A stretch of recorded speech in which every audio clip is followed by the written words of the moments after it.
Times में जो खबर छपी, ये न्यूयॉर्क टाइम्स का फ्रंट पेज है और आप देखोगे पूरा का पूरा लगभग 80% फ्रंट पेज 18 अगस्त को हमारे देश के एक स्कूल की फ़ोटो उसमें छपी है। 9th क्लास की फ़ोटो है। हमारे बच्चे कितने सुंदर लग रहे हैं इसमें।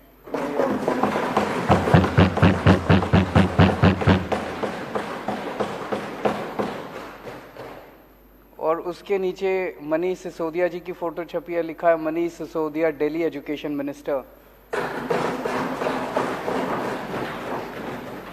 ये पूरे देश के लिए गर्व की बात है। 130 करोड़ भारतीयों के लिए गर्व की बात है। सबका सीना चौड़ा हो गया जिस दिन ये खबर छपी थी। मैं समझता हूँ पूरे देश में अगर आप पूछो कि केंद्र सरकार में शिक्षा मंत्री कौन है, मुझे नहीं लगता किसी को भी पता होगा। मैं अगर आप पूछो कि उत्तर प्रदेश का शिक्षा मंत्री कौन है, किसी को नहीं पता होगा। मैं एक वो देख रहा था सोशल मीडिया पे, ये टीवी वाले कई बार बच्चों से पूछते हैं। एक बच्चे से पूछा, बेटा केंद्र का शिक्षा मंत्री कौन है? बोला मनीष सिसोदिया। उससे पूछा उत्तर प्रदेश का शिक्षा मंत्री कौन है? बोला मनीष सिसोदिया। उससे पूछा राजस्थान का शिक्षा मंत्री कौन है? बोला इस देश में एक ही शिक्षा मंत्री है और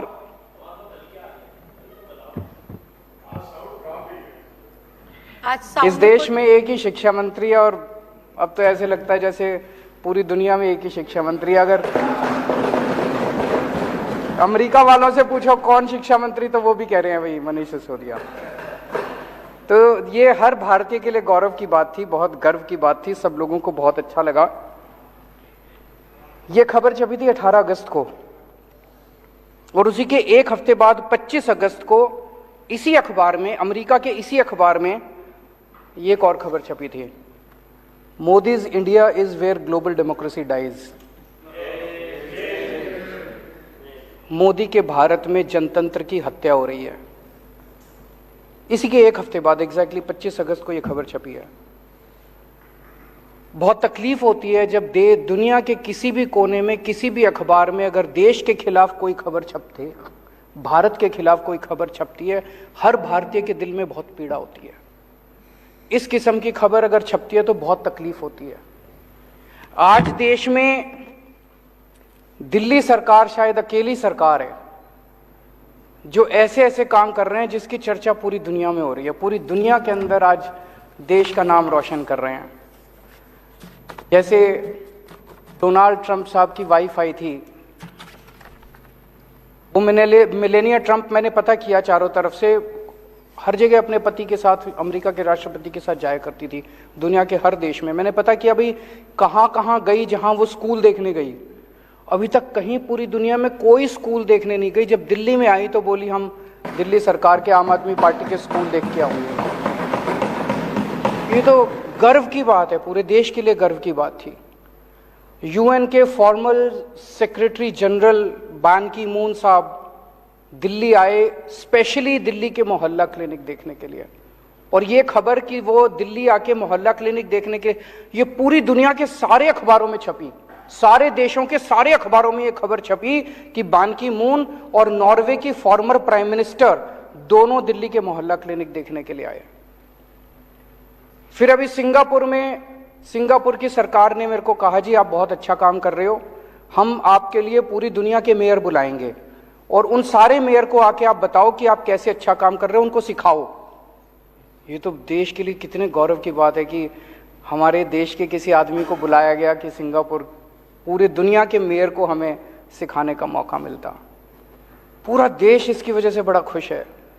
लेकिन जितनी राष्ट्र विरोधी ताकतें हैं, जितने लोग इस देश से नफरत करते हैं, इस देश की तरक्की से नफरत करते हैं, इस देश के विकास से नफरत करते हैं, जो लोग नहीं चाहते ये देश तरक्की करे, 75 साल के अंदर इस देश को घोट के रखा गया वेस्टेड इंटरेस्ट्स के द्वारा, उन सारे लोगों ने अब षड्यंत्र करके मिलके और ये किया यार इनको बंद करो। अब ये अगर इसी तरह से ये आगे बढ़ते रहे तो बड़ी मुश्किल हो जाएगी। और इन लोगों ने मिलके एक षड्यंत्र रचा कि दिल्ली की सरकार गिराई जाए, दिल्ली की सरकार खत्म की जाए। ये दिल्ली की सरकार जब तक खत्म नहीं करेंगे तब तक ये इसी तरह से अच्छा काम करते रहेंगे। ये जितनी राष्ट्र विरोधी ताकतें सारे इकट्ठे हो गए हमारे खिलाफ, सारों ने इकट्ठा होकर ये षड्यंत्र रचा। षड्यंत्र रच के सबसे पहला काम इन्होंने किया, मनीष सिसोदिया के ऊपर एक झूठा आरोप लगाया। बोला मनीष सिसोदिया शराब में पैसे खा गया।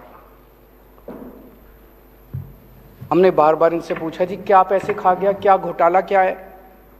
तो सच होता है, सच एक होता है, झूठ कई होते हैं उसके।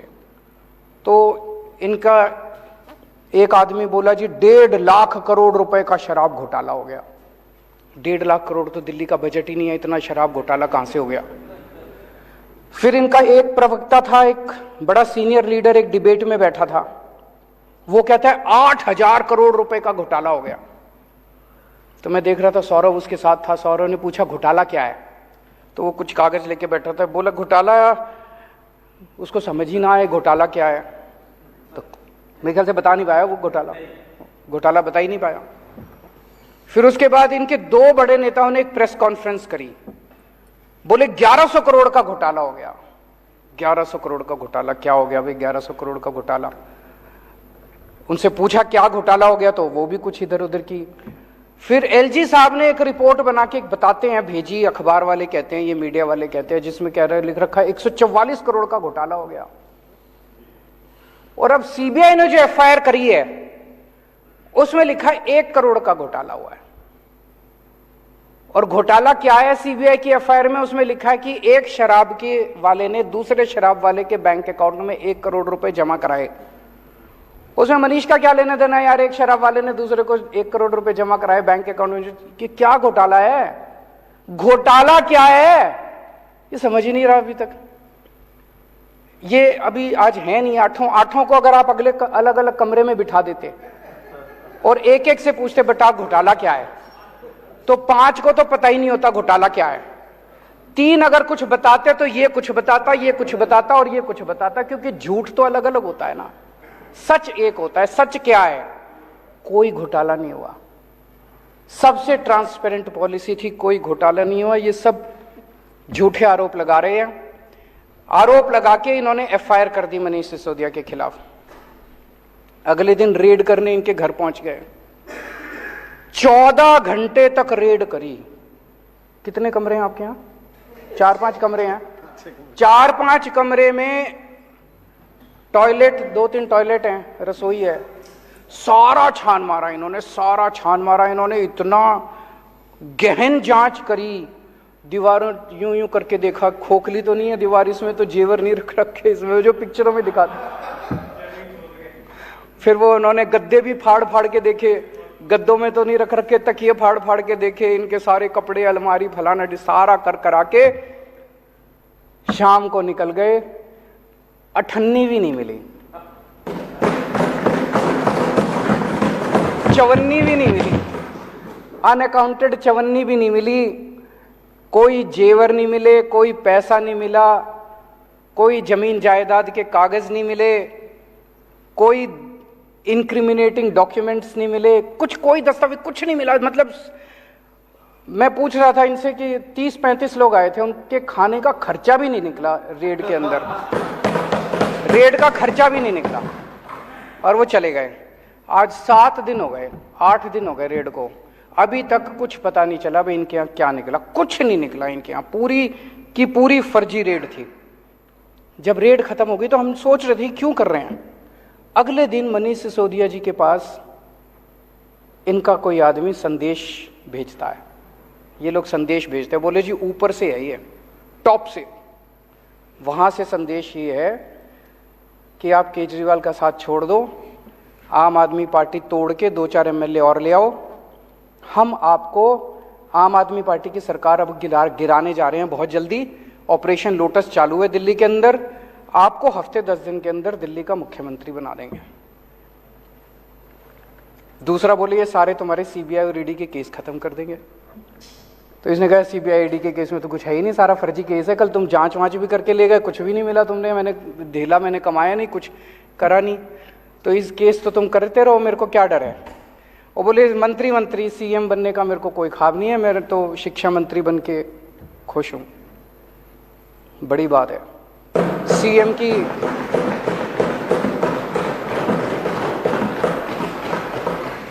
की कुर्सी ठुकराना कोई हंसी खेल थोड़ी है। नहीं तो आदमी तो सीएम की कुर्सी के लिए पता नहीं इतिहास में कितने बड़े बड़े बवंडर हुए हैं, कितने बड़े बड़े, तो सीएम की कुर्सी ठुकरा दी इन्होंने। मैंने पिछले जन्म में कुछ पुण्य किए होंगे जो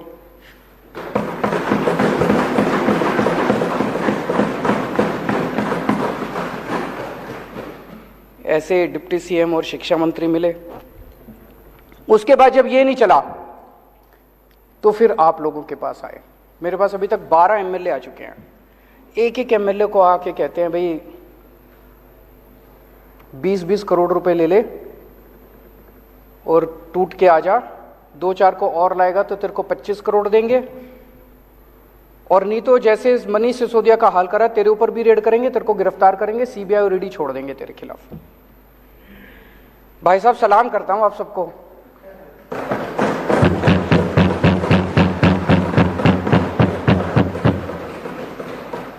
कोई नहीं टूटा, एक भी नहीं तोड़ पाई अभी तक। सारे आरोप झूठे हैं इनके। तो जो पता चला उनको एमएलए को, इन्होंने कहा भाई 40 एमएलए हमें चाहिए, 40 एमएलए तोड़ने हैं, 20-20 करोड़ रुपए एक को देंगे। 800 करोड़ रुपए इन्होंने कहीं रख रखे हैं दिल्ली में। ऑपरेशन लोटस दिल्ली इस नाम से चल रहा है, ऑपरेशन लोटस दिल्ली के नाम से इनका पूरा ये ऑपरेशन है। 800 करोड़ रुपए इन्होंने कहीं रख रखे हैं 20-20 करोड़ के हिसाब से। सब ये पूछ रहे हैं कि ये 800 करोड़ रुपए कहाँ हैं, किसके हैं। आज इस सदन में मैं बताऊंगा ये पैसे किसके हैं। आज मैं खुलासा करूंगा ये 800 करोड़ रुपए किसके हैं। लोग बता रहे हैं जी गुजरात के, पहले अभी थोड़ी देर पहले खबर आई है, एलजी साहब ने अब स्कूलों पे भी इंक्वायरी शुरू कर दी। तो कह रहे हैं भाई स्कूलों के बेसिकली तो रोकना है, स्कूल रुक जाएं, अस्पताल रुक जाएं, जितने अच्छे काम हो रहे हैं वो रुक जाएं, जनता को तकलीफ हो रही है। तो सब कह रहे हैं ये गुजरात की वजह से हो रहा है। गुजरात में जैसे जैसे हमारा ग्राफ बढ़ता जा रहा है, पागलपन छाया हुआ गुजरात में। लोग दुखी हो चुके हैं इन लोगों से। जहां जाते हैं हर गांव, पूरे के पूरे गांव आम आदमी पार्टी के साथ जोड़ते जा रहे हैं गुजरात। किसी ने सोचा नहीं था। लोग तो कहते थे इनका गढ़ है, कोई गड़बड़ नहीं है, गढ़ टूट रहा है, इनका किला ढहरा है।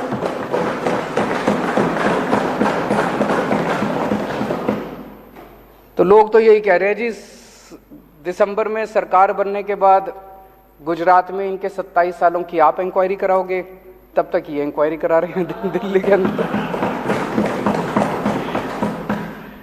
अगर आज हम गुजरात चुनाव अनाउंस कर देना भाई गुजरात चुनाव हम नहीं लड़ेंगे, ये सारी इंक्वायरी बंद हो जाएगी, सारी ईडी बंद, सीबीआई बंद, सब खत्म। उसी की वजह से हो रहा है ये।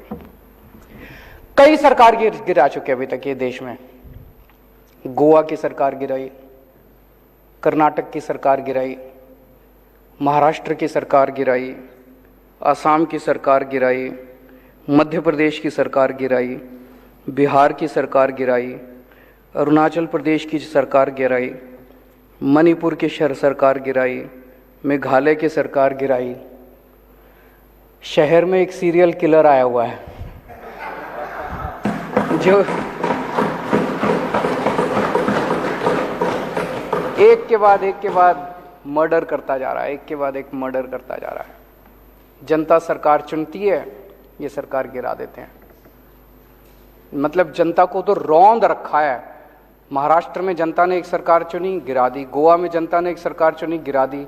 जनता के पीछे पड़े हैं और सब जगह पैटर्न एक ही है।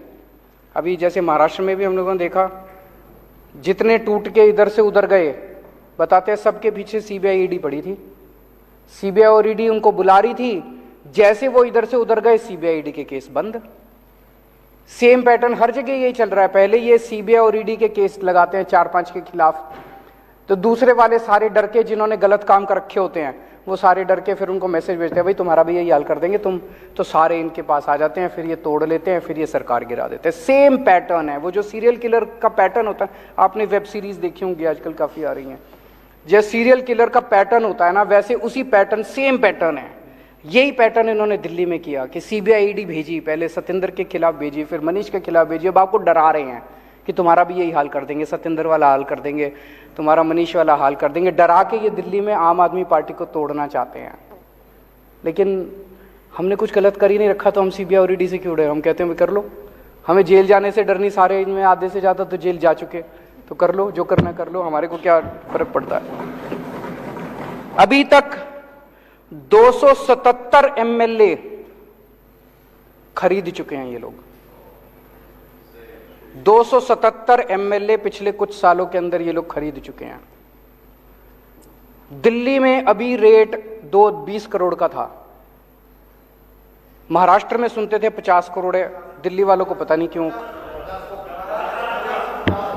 दिल्ली में कह रहे, पर मान लो 20 भी मान लो, 20 करोड़ के हिसाब से खरीदा तो 277 एमएलए के लिए इन्होंने 5,500 करोड़ रुपए खर्च किए, और दिल्ली के लिए 800 करोड़ रख रहे हैं, तो 6300 करोड़ रुपए इन्होंने ऑपरेशन लोटस में खर्च किए। ये पैसा कहां से आया? ये पैसा किसका है? 6300 करोड़ रुपए खर्च कर दिए इन लोगों ने एमएलए खरीदने में। ये किसका पैसा है? इसका मैं आज खुलासा करना चाहता हूं। आज देश का हर आदमी महंगाई से बड़ा परेशान है। 2014 में डीजल का दाम था 54 रुपए, अब हो गया 90 रुपए। पेट्रोल का दाम था 2014 में 60 रुपए, अब हो गया 110 रुपए। सीएनजी 37 रुपए थी, 75 रुपए पहुंच गई। एलपीजी 410 रुपए की थी, 1053 रुपए का एक सिलेंडर हो गया। वनस्पति ऑयल 70 रुपए का था, 170 रुपए हो गया, और नमक 7 रुपए का था, 15 रुपए हो गया। हर चीज के दाम बढ़ गए, डबल ट्रिपल हो गए। एक आम आदमी बेचारा, तनख्वाह बढ़ी नहीं है, घर कैसे चलाए तो कैसे चलाए वो? ये जितनी जीएसटी, ये जितना महंगाई हो रही है, इतना जीएसटी लगा दिया इन लोगों ने। ये सारा पैसा कहां जा रहा है? ये सारा पैसा दो चीजों में जा रहा है। एक अपने अरबपति दोस्तों के कर्जे माफ करते हैं, और दूसरे ये एमएलए खरीदते हैं। इन दो चीजों में जा रहा है। महाराष्ट्र की सरकार गिरानी थी तो छाछ पे जीएसटी लगा दी, दही पे जीएसटी लगा दी, शहद पे जीएसटी लगा दी, गेहूं पे जीएसटी लगा दी, चावल पे जीएसटी लगा दी। अगर अपने एक दोस्त का कर्जा माफ करना होता है, पेट्रोल के दाम बढ़ा देते हैं। दूसरे के दोस्त का कर्जा माफ करना होता है, डीजल के दाम बढ़ा देते हैं। अगर गोवा की सरकार गिरानी होती है, यहां पे जीएसटी बढ़ा देते हैं। जितना पैसा जीएसटी और महंगाई की वजह से हो रहा है, पेट्रोल का दाम बढ़ रहा है, डीजल का दाम बढ़ रहा है, इसका अधिकांश पैसा केवल और केवल अरबपति दोस्तों के कर्जे माफ करने में और ये एमएलए खरीदने के अंदर जा रहा है। अब ये कह रहे हैं झारखंड की सरकार गिरने वाली है। देख लेना, शर्तिया तौर पे मैं कह रहा हूं, अगले 10 दिन के अंदर कहीं ना कहीं जीएसटी या पेट्रोल या डीजल के दाम ना बढ़ जाए तो बढ़ेंगे, और वो सारा पैसा जो है वो एमएलए खरीदने के लिए जाएगा इनका झारखंड। आज मैं देश की जनता से कहना चाहता हूं, हमारे देश की जनता जरूरत पड़े तो देश के लिए बलिदान करने को तैयार है। आज मैं देश की जनता से पूछना चाहता हूं कि क्या आप इस तरह से इनके अरबपति दोस्तों के लिए इस तरह से पैसा लुटाते रहोगे? क्या आप एमएलए खरीदने के लिए अपने बच्चों के पेट काटते रहोगे? आज अगर हमारी सेना को पैसे की जरूरत पड़े, हमारे देश के लोग एक टाइम की रोटी नहीं खाएंगे, सेना के लिए कुछ भी कर देंगे, लेकिन क्या इनके अरबपति दोस्तों के लिए हम ये करने के तैयार हैं? आज एक तरह से कई लोगों को मैं जानता हूं, कई परिवार ऐसे हैं, पहले 1.5 किलो दूध लिया करते थे दिन का, अब वो कम करके 1 किलो कर दिया जब से ये महंगाई हो रही है, जब से ये जीएसटी लगा है। कई परिवार ऐसे हैं जिन्होंने एक टाइम की सब्जी लेनी बंद कर दी, अब नमक से रोटी खा लेते हैं। तो एक तरह से गरीब का खून चूस के, और वो पैसा ये अरबपति दोस्तों को दे रहे हैं। गरीब का खून चूस के इस देश के अंदर एक आदमी की सत्ता की हवस को पूरा करने के लिए सारा का सारा पैसा इस्तेमाल किया जा रहा है। क्या देश के लोगों को यह मंजूर है? हम भारत को नंबर 1 देश बनाना चाहते हैं। हमारा मकसद है, हमारा सपना है, पूरे देश के लोगों का सपना है कि भारत दुनिया का नंबर 1 देश बनना चाहिए। भारत दुनिया का नंबर 1 देश कैसे बनेगा? जब हर बच्चे को अच्छी शिक्षा मिलेगी। सब बच्चों को पढ़ाना पड़ेगा, स्कूल खोलने पड़ेंगे, अस्पताल बनाने पड़ेंगे, सड़कें बनानी पड़ेंगी, ये सारा काम करना पड़ेगा। लेकिन जितने लोग काम कर रहे हैं इस देश के अंदर, उन सारे लोगों को अगर आप काम नहीं करने दोगे, उनको रोकोगे, उनके पीछे सीबीआई ईडी छोड़ दोगे, तो फिर देश आगे कैसे बढ़ेगा? आपने इनके ये इतनी पीसी करते हैं, आपने देखा होगा कि कोई एक प्रेस कॉन्फ्रेंस इनकी काम से रिलेटेड होती है, सारी पॉलिटिकल गाली गलौज इसके खिलाफ उसके खिलाफ। और हमारी प्रेस कॉन्फ्रेंस देख लो, 90% हमारी प्रेस कॉन्फ्रेंस जो है काम से रिलेटेड होती है। स्कूल बना दिया जी, अस्पताल बना दीजिए, अब इतने मोहल्ले क्लिनिक खोल दीजिए, अब ये काम कर दीजिए। हम केवल काम के ऊपर करते हैं, ये केवल और केवल शुद्ध राजनीति करते हैं। ये जैसे अभी मैं देख रहा, कुछ कहते हैं कि इनके स्कूल बड़े खराब हैं, चलो हमारे खराब है, तुम अपने दिखा दो, तुम तो दिखाओ। आज वो असम के चीफ मिनिस्टर ने लिखा कि कुछ, मैंने कहा ठीक है जी मैं आ जाता हूँ असम में, एक जवाब ही नहीं दे रहा वो। मैंने कहा जी मैं आ जाता हूँ, आपसे सीख लेते हैं, मगर आपने कोई अच्छा काम करा है असम के ऊपर, हमारे को तो कोई ईगो नहीं है, हम सीख लेते हैं आपसे, आप हमसे सीखो, हम आपसे सीखेंगे, तभी तो देश तरक्की करेगा। ये कहते हैं हम भ्रष्टाचार के खिलाफ लड़ाई लड़ रहे हैं, जितने भ्रष्टाचारी हैं उनके खिलाफ कर रहे हैं। ये लड़ाई भ्रष्टाचार के खिलाफ नहीं है, ये लड़ाई एक आदमी के स्वार्थ की लड़ाई है, एक आदमी की सत्ता की हवस की लड़ाई है। 15 अगस्त को लाल किले पे खड़े होकर उन्होंने कहा पूरे देश को कि मैं भ्रष्टाचार की लड़ाई लड़ रहा हूं, देशवासियों मुझे आपका साथ चाहिए। साहब अगर आप भ्रष्टाचार की लड़ाई लड़ते तो आपको देशवासियों का साथ मांगने की जरूरत नहीं पड़ती। इसका मतलब आप जानते हैं कि देश आपके साथ नहीं है, आप ये जो नौटंकी कर रहे हो, इसका मतलब देश आपके साथ नहीं है, आपको मांगना पड़ रहा है। दिल्ली में मैंने भ्रष्टाचार की लड़ाई लड़ी, मैंने तो कभी नहीं कहा दिल्लीवासी खुद ही मेरे साथ हो रहे हैं, मैंने तो नहीं कहा दिल्ली वासियों मेरे को आपका साथ चाहिए। अभी कोई कल बता रहा था, एक ऑफिस में बैठा था, सरकारी ऑफिस में दिल्ली में, हमारा कोई वॉलंटियर बोला वहां पे अंदर अफसर काफी लेट कर रहा था, 1 घंटे से बिठा रखा था, तो वो आपस में बात कर रहे थे, 2-4 लोग बैठे थे, कहते इसको पता नहीं है अफसर को, अभी केजरीवाल को मैंने ट्वीट कर दिया ना, इसकी नाक में दम कर देगा। जनता को भरोसा है, हमें साथ मांगने की जरूरत नहीं पड़ रही। पंजाब के अंदर अभी हमने जिस तरह से भ्रष्टाचार के खिलाफ वार छेड़ा हुआ है, भगवंत मान ने तो कभी नहीं कहा मेरे को आपका साथ चाहिए। आपको पता है आपके साथ देश की जनता नहीं है। इस गंदगी में देश की जनता देख रही है कि आप भ्रष्टाचार के खिलाफ लड़ाई नहीं लड़ रहे, आप अपने स्वार्थ की लड़ाई लड़ रहे हैं, आप अपनी सत्ता की हवस की लड़ाई लड़ रहे हैं। मैं आज आपको 5 मुद्दे देता हूं। अगर आपकी लड़ाई भ्रष्टाचार की लड़ाई है, इन 5 में से एक के ऊपर आप जांच करा के दिखा दो, मैं मान जाऊंगा। गुजरात में जाता हूं आजकल, गुजरात में इतने पेपर लीक होते हैं, इतने पेपर लीक होते हैं, और सारे इनके आदमी कराते हैं, सारे इनके आदमी कराते हैं। जनता तंग आ चुकी है, बच्चे तंग आ चुके हैं, सुसाइड कर रहे हैं, पेपर रोज लीक हो रहे हैं और इनके लोग करा रहे हैं। एक भी आदमी पेपर लीक के मामले में जेल नहीं गया। मैं चैलेंज करता हूं, एक आदमी को दिसंबर के चुनाव के पहले आप जेल भिजवा के दिखा दो, अगर हिम्मत है तो लड़ाई आपकी भ्रष्टाचार के खिलाफ नहीं है, भ्रष्टाचार का तो आप बेनिफिशियरी हैं। इतना नशा गुजरात के अंदर बिक रहा है। बताते हैं, इनके दोस्त का एक पोर्ट है, वहां पे कम से कम 10,000 करोड़ रुपए की ड्रग्स पकड़ी जा चुकी होंगी। हिम्मत है तो सीबीआई ईडी वहां भी करके दिखा दो। हैं 22,000 करोड़ बता रहे हैं, 22,000 करोड़ रुपए का नशा पकड़ा जा चुका, कोई सीबीआई नहीं है। 22,000 करोड़ रुपए की इनके दोस्त के यहां नशा पकड़ा गया, कोई सीबीआई नहीं, कोई ईडी नहीं। चोर यही नजर आता है इनको। मैं इनको चैलेंज करता हूं, जहरीली शराब से अभी 50 से ज्यादा आदमी मर गए जहरीली शराब से। इनके आदमी बेचते हैं, इनके आदमी जहरीली शराब बेचते हैं गुजरात के अंदर। मैं चैलेंज करके करता हूं, एक आदमी के खिलाफ सीबीआई ईडी करके दिखा दो, नहीं करेंगे। अभी साहब बुंदेलखंड एक्सप्रेसवे का उद्घाटन करने गए, प्रधानमंत्री बुंदेलखंड एक्सप्रेसवे का उद्घाटन करने गए, उद्घाटन करने के 5 दिन के बाद वो धंस गया। इससे बड़ी बेइज्जती नहीं हो सकती देश की, इससे बड़ी बेइज्जती देश की नहीं हो सकती। मेरे यहां अगर कोई होता ना दिल्ली में, ऐसी तैसी कर देता मैं उसको, और इन्होंने कोई एक्शन नहीं लिया। उसके खिलाफ सीबीआई ईडी नहीं, बता रहे हैं उसको 2 और 4 ठेके और दे दिए, बड़ा शाबाश, बहुत अच्छा काम किया। उसको 4 ठेके बता रहे हैं और दे दिए। बुंदेलखंड एक्सप्रेसवे धंस गया, उसको उसकी कोई सीबीआई ईडी नहीं है। 10 लाख करोड़ रुपए के कर्जे जिनके माफ करे, 10 लाख करोड़ रुपए के अपने अरबपति दोस्तों के इन्होंने कर्जे माफ कर दिए। उसमें कई लोगों ने बीजेपी को चेक में डोनेशन दे रखी है। इससे बड़ा सबूत रिश्वत का हो सकता है? भाई तुमने उससे डोनेशन ली और डोनेशन लेके उसके कर्जे माफ कर दिए, इससे बड़ा रिश्वत का सबूत क्या होगा?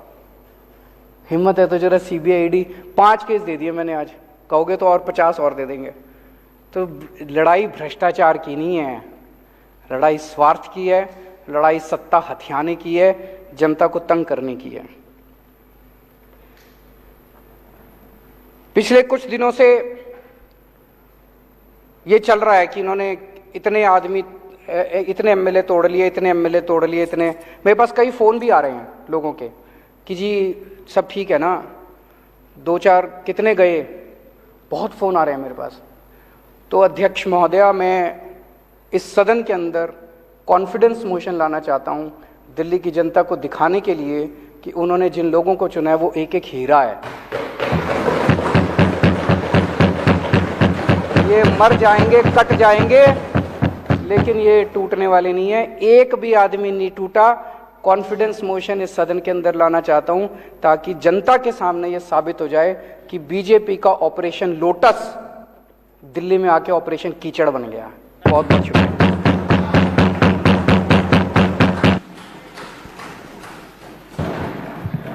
बहुत बहुत धन्यवाद। अब माननीय परिवहन मंत्री